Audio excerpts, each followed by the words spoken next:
تو آئیے سب سے پہلے ایک رپورٹ دیکھتے ہیں۔ ٹورنٹو اسکاربورو یونیورسٹی کے ماہرین نے ایک انوکھے طرز کی تحقیق کی۔ انہوں نے 2 طرح کے لوگوں پر تجربہ کیا۔ ایک تجربہ ان لوگوں پر کیا جو اللہ پر ایمان رکھتے ہیں، اسے ایک مانتے ہیں اور اس کی عبادت کرتے ہیں، اور دوسرا تجربہ ان لوگوں پر کیا جو اللہ کو مانتے ہی نہیں بلکہ وہ اللہ کا انکار کرتے ہیں، اور پھر وہ ایک عجیب نتیجے پر پہنچے۔ انہوں نے سب سے پہلے ملحدین پر، کافروں پر، اللہ کو نہ ماننے والے ایتھسٹ پر اپنا تجربہ کیا، اور وہ اس طرح کہ انہوں نے ان لوگوں کے سامنے اللہ کا ذکر کیا، اللہ کے بارے میں بات چیت کی، اللہ رب العزت کے احکامات کے بارے میں بات چیت کی، اور انہوں نے مشین کے ذریعے سے ان کے دماغ کو دیکھا تو انہوں نے پایا کہ جب ان کے سامنے اللہ کا ذکر کیا جاتا ہے، اللہ کی بات بولی جاتی ہے، تو ان کا دماغ عجیب طرح کے اضطراب میں اور بے چینی میں مبتلا ہو جاتا ہے۔ یہ اندر سے پریشان ہو جاتے ہیں، اور دماغ کا وہ حصہ جو غلطیوں پر تنبیہ کرنے کا ذمہ دار ہے، جسے انٹیریئر سنگولیٹ کارٹیکس یعنی ACC کہا جاتا ہے، وہ حصہ ان کے جسم پر بری طرح سے دباؤ بناتا ہے، اور وہ ایک قلق میں، ایک ٹینشن میں اور ایک طرح کی بے چینی میں مبتلا ہو جاتے ہیں۔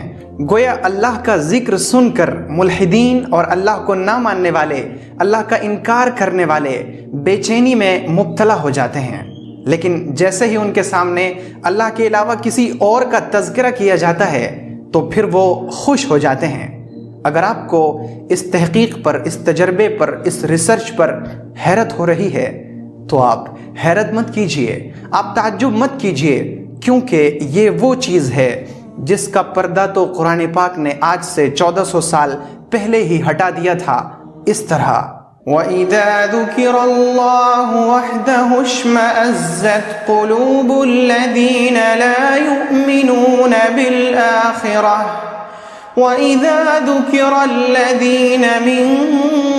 دُونِهِ إِذَا هُمْ يَسْتَبْشِرُونَ۔ اور جب ان لوگوں کے سامنے جو آخرت کے دن پر ایمان نہیں رکھتے اللہ کا ذکر کیا جاتا ہے تو ان کا دل تنگ ہونے لگتا ہے، اور جب اللہ کے علاوہ کسی اور کا تذکرہ ہوتا ہے تو وہ خوش ہو جاتے ہیں۔ جب ماہرین اپنا یہ تجربہ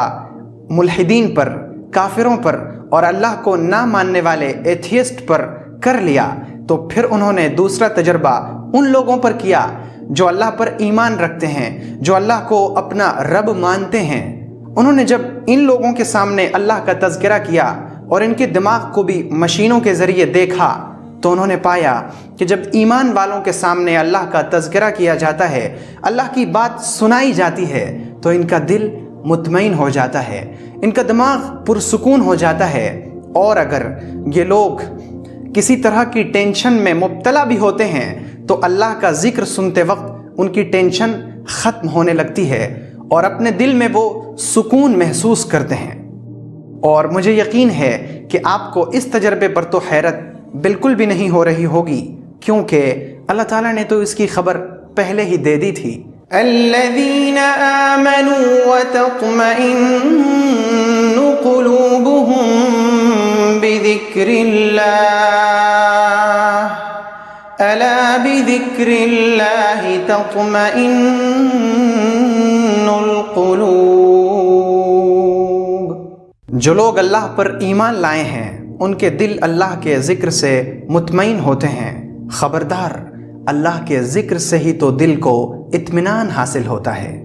جب ماہرین ایمان والوں پر اپنی یہ تحقیق کر چکے کہ جب ایمان والوں کے سامنے اللہ کا ذکر کیا جاتا ہے تو ان کا دل پرسکون ہو جاتا ہے اور وہ اپنے آپ کو بہت خوش محسوس کرتے ہیں، تو پھر وہ اس تجربے کے بعد رکے نہیں بلکہ انہوں نے آگے بھی تحقیق کی اور اپنی تحقیقات سے یہ ثابت کیا کہ جو لوگ اللہ کو یاد کرتے ہوئے زندگی بسر کرتے ہیں ان کی عمر لمبی ہوتی ہے، وہ زندگی میں خوش رہتے ہیں اور وہ ٹینشن میں اور ڈپریشن میں بہت کم مبتلا ہوتے ہیں۔ لیکن اس کے لیے انہوں نے یہ بھی بتایا کہ ضروری ہے کہ آپ اللہ کو ہمیشہ یاد کر رہے ہوں۔ جب آپ یہ رپورٹ سمجھ چکے تو اب آئیں اصل بات کی طرف، اور وہ یہ کہ اگر کبھی آپ کا دل بھی بے چین ہو جاتا ہے، آپ ٹینشن میں مبتلا ہو جاتے ہیں، آپ کے ذہن پر کسی طرح کا دباؤ بن جاتا ہے، آپ اپنے آپ کو بہت مضطرب اور پریشان محسوس کرتے ہیں، اور آپ چاہتے ہیں کہ اس دباؤ سے، اس ذہنی تناؤ سے، اس پریشانی سے نجات حاصل کریں، تو آپ بھی 2 کام کر لیں، اور جب آپ یہ 2 کام کر لیں گے تو پھر آپ کا دباؤ، آپ کی ٹینشن، آپ کی پریشانی ختم ہو جائے گی۔ پہلا کام یہ ہے کہ آپ اپنے ایمان کو مضبوط کر لیں، کیونکہ اللہ کے ذکر سے ان کے دلوں کو اطمینان حاصل ہوتا ہے جو اللہ پر ایمان رکھنے والے اور اس پر بھروسہ کرنے والے ہوتے ہیں۔ اور دوسرا کام یہ کہ آپ اللہ کا ذکر کرنا شروع کر دیں، تسبیح، تہلیل، الحمدللہ، سبحان اللہ، لا حول ولا قوت الا باللہ، اور سب سے بڑا ذکر قرآن پاک کی تلاوت۔ ان اذکار کے ذریعے اللہ کی یاد کو تازہ کرنے لگیں۔ اگر آپ کو یہ ویڈیو پسند آئی تو ویڈیو کو لائک کریں اور اسے اپنے دوست و احباب میں شیئر کریں، اور تازہ فکر سے جڑے رہنے کے لیے چینل کو ضرور سبسکرائب کریں، اور نئی ویڈیو سب سے پہلے پانے کے لیے گھنٹی کا بٹن دبائیں۔